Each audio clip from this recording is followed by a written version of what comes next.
এখন অবধি 60,000 মানুষ সিএতে আবেদন করেছেন। কার ভাতা বন্ধ হয়েছে, কার চাকরি চলে গেছে, কার স্কুলের অ্যাডমিশন চলে গেছে, একটা নাম বলুন। তাই কে ছি ছি বলা জামাতিদের সরকার আপনাদের ভুল বুঝিয়েছিল। না, আমি একটা পরিষ্কার প্রশ্ন শুভেন্দু অধিকারীকে, এই যে শুভেন্দু অধিকারী বড় বড় কথা বলে জামাতি টামাতি ইত্যাদি ইত্যাদি, ও তো এইখানে বড় হয়েছে। ও তো এইখানে মুসলমান বাড়িতে খাচ্ছে, মুসলমান অনুষ্ঠানে গেছে, মাথায় টুপি পরে নামাজও পড়েছে। আজকে কোন রাজনৈতিক ইন্টারেস্ট পড়লো বা রাজনৈতিক দায় পড়লো এসব কমিউনাল কথাও বলছে?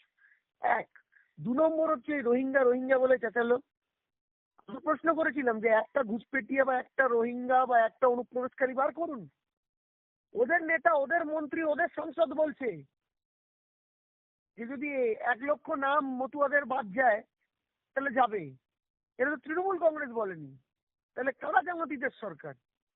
বারবার কাছে নিজের কাছে কোনো ইস্যু নেই, সরকারের বিরোধিতা করার জন্য কোনো ইস্যু নেই বলে এক ভাঙা রেকর্ড বাজিয়ে যাচ্ছে, যার কোনো ভিত্তি নেই। শুধুমাত্র কিছু মানুষকে সাম্প্রদায়িক ভাবে একটু উস্কানি দিয়ে একটা গন্ডগোল পাকানো, এই এই এই হচ্ছে মূল লক্ষ্য।